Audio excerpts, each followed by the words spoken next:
What's up, y'all? It's your girl Cornelia back for another episode of Black News, a podcast where we break down current events, hot topics, and local stories involving Black people. Now let's get into it.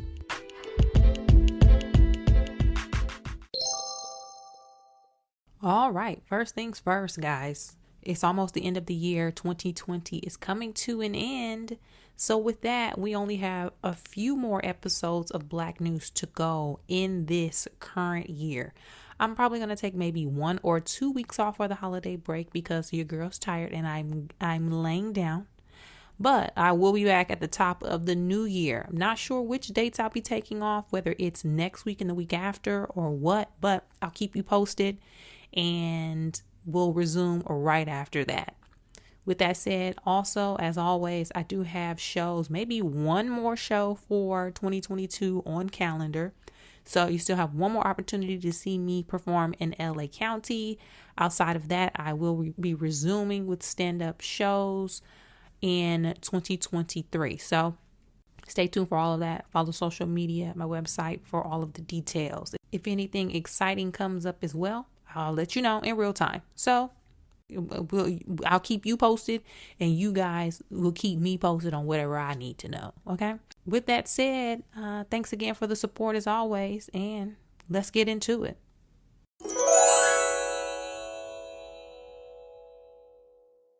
I feel like the internet has literally been on fire for the last 7 days. Literally every day there has been something. Since the last time I dropped this episode, which was last week, there has literally been fire, drama nonstop. So what we're covering this week on Black News is just what I could keep up with. I can't keep up with everything. I'm talking about, we got everything happening all the way down to people seeing somebody booty hole on Twitter. I mean, it's going crazy. Okay? It's going crazy. But first, in all seriousness, and I didn't get the opportunity to put this on last week's episode because I recorded it way before this happened. The episode dropped the day that this news dropped. The Biden administration was able to make a deal with Russia to get Brittany Griner back. Y'all, Brittany Griner is out. She is free. Y'all know I've been pissed off about this Brittany Griner story for a long time. Maybe 2 weeks ago, I was saying I felt hopeless because apparently it looked like at the time Russia didn't want to make a deal. But now we have more details, more insight. They did, in fact, want to make a deal, but for a specific person. Okay, so Brittany Griner was in prison in Russia for having marijuana cartridges.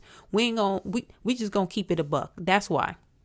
And y'all know my theory, my spirit. I don't even think it's a conspiracy theory. I think she was always able to take cartridges into Russia because you don't just forget to unpack or pack a box of marijuana cartridges. You do that if you're able to do that. Okay. But they swapped Brittany Griner for the Russian arms dealer Victor Bout. He was apparently in jail for, I think, around 10 years or so. He had a few more years left on his term and before he was eligible for parole. So his term was winding down. But there was a lot of chatter on social media about Joe Biden not being able to get the ex-Marine also back a part of the deal. And as reports stated, Russia was unable and unwilling to give that. The deal was you either give us Victor Bout for Brittany Griner only, or there's no deal. And there's also been a lot of back and forth about the details surrounding the ex-Marine Paul Whelan and who he really was. People are saying he had multiple passports. Why was he over in Russia in the first place? He went over there multiple times. It sounds like espionage, a whole bunch of chatter. But I've concluded that overall, people ain't never satisfied. People ain't never satisfied. Okay? First, people were mad because Brittany Griner got arrested. Then they was mad because she took weed over there. But then they got mad because she got 9 years. But then they was saying she deserved it. Then they got mad at Joe Biden because they said she was still locked up, saying Trump Trump would have been there out. Meanwhile, Trump didn't get the people out that was arrested and being held in Russia while he was in office. So what was Trump gonna do? Okay, what was Trump gonna do? Cause he didn't do nothing. Paul Whelan was in jail when Trump was in office. He didn't get Paul back. He didn't do nothing. Then y'all found out it was going to be a possible trade for Victor Bout. Then everybody was yelling because the deal wasn't done. You need to hurry up and do the deal. Just do the deal. Then when the deal was done, y'all mad because now the deal shouldn't have been done because it was a bad deal. And according to y'all, it was a bad trade or overall bad swap, even though you have never in your life before this, you have never in your life heard of Victor Bout. You never heard of Paul Whelan. You never done research on this subject. You ain't got no career experience in political science, public policy, or international relations. And are basically just parroting what you read off of social media. But it's a bad deal. How you know? Like, this literally pissed me off. It really pissed me off. Because out of nowhere, all of a sudden, people have become subject matter experts and have done no actual research. And you know why I know people ain't done no actual research? And I'm sorry, this is the venting section of Black News. I know people ain't done no actual research because they're parroting exact phrases that other people are saying as well. When you do your own research, and you learn this back in high school when you learn how to do your first research paper. The reason why it is easy to spot somebody that plagiarizes is because they're taking direct quotes from something and just dropping it into their work. So on social media, when you literally see a post and you read it and you see somebody's statement and then you repost or make a new post and you say the exact words verbatim, same phrasing as that person, it's easy to identify and spot that you did not do no research, that you just parroting. When you read different books and different news publications and articles and you do the digging, you find many different points that other people may have missed or did not have time to mention. So when you are now speaking on behalf of someone who knows what they're talking about, the wording, what you choose to highlight, the phrasing will be different because it's coming from your words based on your actual research. So we know you didn't research. Because it be the exact same sentences, the exact same phrases, the exact same keywords as everybody else. If you're going to act like you now a public policy expert, at least do the work. At least do the work. Now, I also been wondering where all these people come from. Like, don't it feel like all of a sudden people just been popping out the woodwork with bad information? With bad opinions, bad information, just not really knowing stuff. Where have these people come from? I got my theories. Talk to me offline about where these people came from, because you wasn't in my class in high school. What class was you in? What classes? Where were you? Okay, I'm just saying. Now, with all of that, I say all that to say, Brittany Griner is back home with her family. She's slowly easing back into basketball, but I can imagine how this has completely changed her life. This has probably completely changed her life. She cut her dress off. She out here rocking the shorty doo-wop. She probably is a totally different person. Maybe she'll go back to hooping. Maybe not. She better not take her ass overseas. She better not even go to Mexico. I better not even see her hooping in Tulum. Okay? You need to stay on American soil. But I am so happy for her. I am so relieved when I saw that news break. I almost cried because at one point, y'all heard me on Black News, I thought it was a wrap. I didn't think she was going to make it out of there alive, honestly. But she did. Thank God. Thank God. And say what we want about the Biden administration, they got Brittany Griner back, didn't they? So shout out to all parties involved for making the deal. What did y'all think about the overall situation? And are you as happy for Brittany and her family as I am? Hit me up on social media with your thoughts. Now, as many of you probably know, because this story has been going on for a few weeks, but I'm highlighting it because it just stay in the news. TJ Holmes and Amy Robach. Now, TJ, we don't talk about black topics. TJ Black, hey, we going to talk about this briefly but we're going to talk about it because this is crazy and it's messy. And y'all, and while I be trying to stay away from the super messy stuff, sometimes we got to really dig in. TJ and Amy were both hosts on GMA3, which airs in the morning, not the early morning spot. It's that early afternoon spot. Good Morning America. They were discovered to be having an affair because the Paps caught them on a vacation getaway, got them pictures with TJ palming or slapping her butt. They kissing and just looking all cutesy and whatnot. Both of them were married and allegedly separated at the time, but it sounds like their spouses had no clue any of this was going on. But besides that, they were co-workers. They worked on the same desk. Now, before I continue on, it is very common for co-workers to end up dating and then end up married or even exploring relationships. That is not that is not a foreign concept. You spend so much time at work, so much time with these coworkers. Sometimes relationships blossom. I have a few friends who met their husbands or now wives at work. So it happens. However, that in my case, the people I know, they wasn't married. Okay, they wasn't married. They met them when they was single, ready to mingle. But with that, both of the anchors got benched for the way they handled it. It was bringing too much drama and too much messiness to the platform. And y'all, come to find out, old TJ got super benched because apparently he was slanging that D behind the scenes all up and down ABC and Good Morning America. Allegedly, there is currently an investigation and an internal discussion about him possibly sleeping with at least 3 other GMA employees.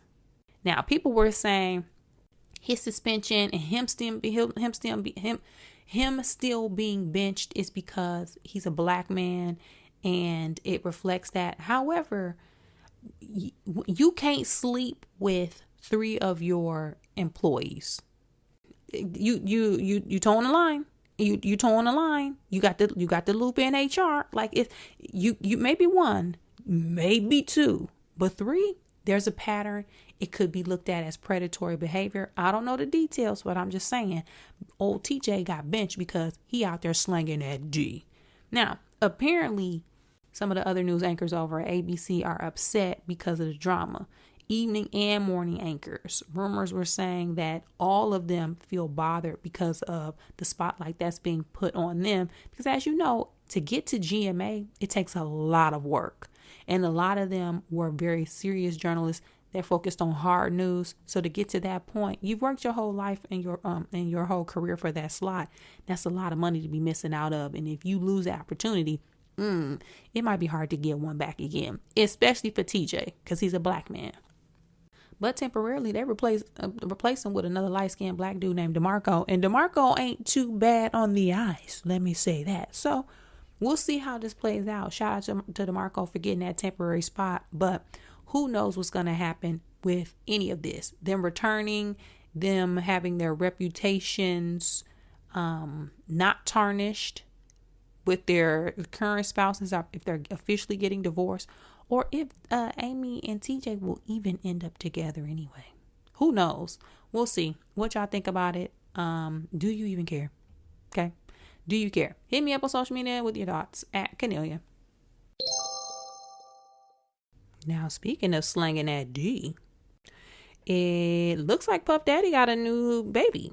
Puff Daddy, a.k.a. Sean Combs, a.k.a. Love, a.k.a. Diddy, announced on social media this week that he's welcoming a new daughter named Love Sean Combs. Now, side note, I actually really like that name. I know I'm not a fan of like interesting names. My name is Cornelia and it has been a hard road, okay? I do not recommend naming your kids something that they're going to have to explain for the rest of their lives. We want to be in the world as ourselves. We don't have time for that. However, I like the name Love Sean Combs. I think it's really cute and adorable. And congrats to Diddy. He has, believe he was on Carisha Please's podcast, Young Miami's podcast that she had on Revolt. And if I'm not mistaken, he did say he wanted other children. I know Young Miami did, but I also think he did. So shout out to him. I believe this is his 7th child. He adopted Quincy, who was Kim Porter's first child with Albie Shore. He had his son Justin. There's Christian. There's Chance. They're the twins, Delilah and Jesse. And now there's baby Love. So congrats to him first and foremost. He tweeted and announced this by saying, "I'm so blessed to welcome my baby girl, Love Sean Combs, to the world. Mama Combs, Quincy, Justin, Christian, Chance, Delilah, Jesse, and myself all love you so much. God is the greatest." Now, why do people think when he tweeted this, why do people think that he was talking about a new album? Why do people think he had a new album out? I mean, for a minute, I was like, is it? No, but he wouldn't do that. And he wouldn't announce all of the family members when he talking about a new album. He didn't do that with Last Train to Paris. Okay, when Last Train to Paris came out, he didn't do that. We did not get that. Okay, so I didn't think that, but I thought it was funny that people were assuming. But also, keep in mind, he's still dating Young Miami. And I bring that up because people on social media have been, I don't want to say attacking her, but I will say trolling her. And it looks like trying to make her feel bad or look stupid because he had a baby and it wasn't with her and they're supposed to be dating. Let me say this. Both of them have said that they are not exclusive, that they can do what they want. They like spending time together. Whatever the relationship they have is the relationship they have. But they still doing them. So once they've said that, I don't see why people feel the need to still try to attack. Like, girl, I know you feel stupid. What? And if she did, why does that bring you joy? I really want us as people to explore the inside of ourselves and our motivations and explore why we're finding joy or fulfillment or feeling the need to do certain things, i.e. in this case, try to make someone feel bad. I need us to get healing, okay? I need us to start getting help, especially when you be seeing old people doing that. Like, you too old for this, okay? Go pay your power bill. Don't you got your LADWP? The water bill is due. What are you talking about? Anywho, I just want to bring that up because it was weird. And it got to the point, it got so bad that Diddy had to post on social media to kind of counteract a lot of the drama that Carisha was getting. Per Diddy, he says, "Young Miami is not my side chick. Never has been, never will be. She's very important and special to me, and I don't play about my shouty wop. I don't discuss things on the internet, and I will not start today. So think what you want, but know that if you want to do something to hurt mine, I'm going to come to your house and we're going to talk about it like human beings. Love." There we have it. Listen, people do what they're going to do. If you like it, I love it. I ain't about to be policing nobody's relationship and the titles that y'all put on something, because y'all ain't going to be doing that with me. But I really want us to explore why some people find joy in trying to make people feel bad. Like, get healing. Okay? With that said, I was shocked when he said he had a new baby. I ain't gonna even hold you. I was shocked. I was shocked. But congratulations to him, and I love that name. I hope the baby is healthy and doing well as the child's mother. Let me know what y'all thought about this. Hit me up at Canelia on social media with your thoughts. And lastly, the Megan Thee Stallion versus Tory Lanez trial has officially started this week. They have officially began. Jury selection happened. People are now being called to the stand, and it seems so dramatic. Now, people can't be allowed in the courtroom with cameras. So we can't see this. This ain't Johnny Depp and them. Okay, this ain't OJ and them. This ain't the Michael Jackson and them trial. This is on some old school. People in there come back, tweet and report and tell us what went down. But y'all, it's a lot. And if you recall, Megan Thee Stallion was shot in her feet a couple of years ago when she left a pool party at Kylie Jenner's house. There has been speculation for many years about what has happened, but Megan has said out of her own mouth that Tory Lanez shot her in the feet. There are only two other witnesses to that event outside of Megan and Tory. There's her friend, former friend Kelsey, and there was the driver, bodyguard, or the homeboy, whoever he was. So those are the only people for real that saw everything went down. Police were called after the fact. They did interviews. Apparently there was an eyewitness, on and on and on. But them four are the only ones that knew what took place. Now, a key few points that have been revealed so far. Megan is emotional about it, rightfully so. I don't think people realize how traumatizing it is to get shot at. I think because people have never been through things, or we've been desensitized to actual traumatic events because of social media, meaning when people get killed on social media, the police brutalize us, because we get access and we see those videos over time, that becomes the norm, and you disconnect, you disassociate. So when we hear that someone was shot, we'd be like, get over it. No, she could have lost her life. If that gun would have moved up, it would have shot her elsewhere. It could have killed her. She could have died. So I want us to stop discounting things like that. But she seemed really upset, they were saying, based on reports, because after all of this, she has to testify. People are now making this about who she has slept with, and they're trying to embarrass her. And it's just a lot. I can imagine this is a lot for her.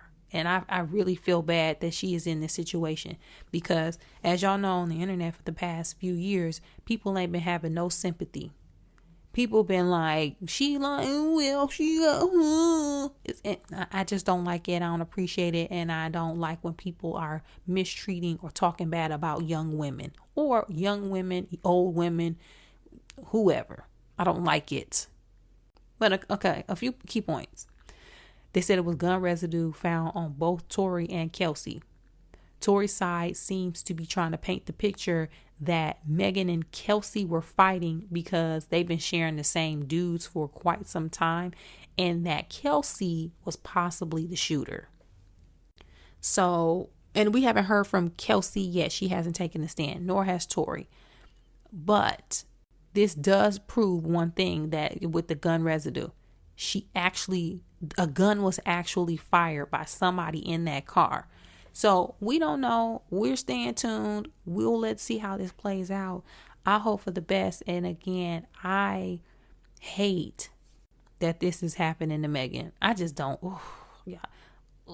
As I get older, I realize I become more emotionally protective over young women and girls, because I really see, as you start to age, you really see, and you put your own life into perspective, you really see how people discount us and how our pain is minimized, how people will, in a way, go out of their way to hurt you, or will see others going out of their way to hurt you, or will just see you hurt in general and will try to discount that, minimize that, or just not care. I see how women and girls are preyed upon. It's very clear to me now, and I don't like it. So I've become very protective of how people speak about young women, and how young women, I love how young women now are owning who they are, their sexuality, their careers. They ain't taking no shit. I love that. And when I see people talking or trying to stand against that, I get very protective, because I love that they're allowed to be that, and to be in those spaces, and to be those types of people. So in this case, I'm right. I'm right with Megan. I'm right with Megan. Who cares about any drama or gossip related to this? Somebody shot that girl, and yeah, I ain't having it. I don't like it. So let me know what y'all thoughts are about this. I know everybody got theories. Everybody done all of a sudden now on the internet turned into has now received their Juris Doctor. Okay, all of a sudden, people went from public policy experts and international relations liaisons to having a dang Juris Doctor. Okay, people barely made it out of high school, and all of a sudden, they legal experts and analysts. I'm just saying, I'm annoyed. But let me know what y'all thought about this and what y'all think is going to happen and where this is going. Hit me up with your thoughts on social media.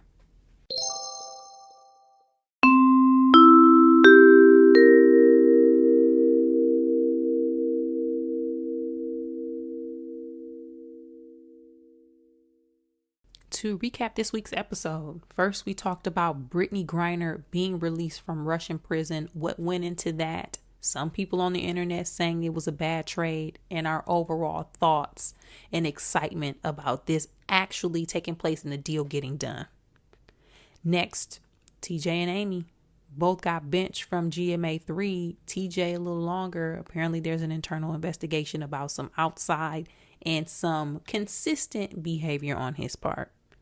Then we welcomed Puff Daddy, aka Diddy, Sean P. Diddy Combs' new baby to the world, and discussed anything and all things surrounding that topic and this weird attack on Young Miami or Carisha on the internet. Then lastly, the Megan Thee trial versus Tory Lanez trial is underway. We are watching that play out in real time. Cameras are not allowed in the courtroom, so it's just word of mouth on our parts. We'll be staying tuned in and seeing what happens overall. Hit me up about all of these topics. Let me know your thoughts. If you have thoughts on some or none, and outside of that, I'll check back with you guys next time.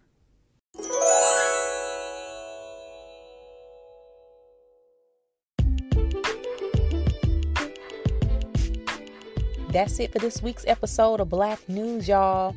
Thanks again. Thank you. And thank you again so much for sticking with us, supporting the podcast, liking and subscribing on all apps where podcasts can be heard, rating 5 stars, and leaving a comment.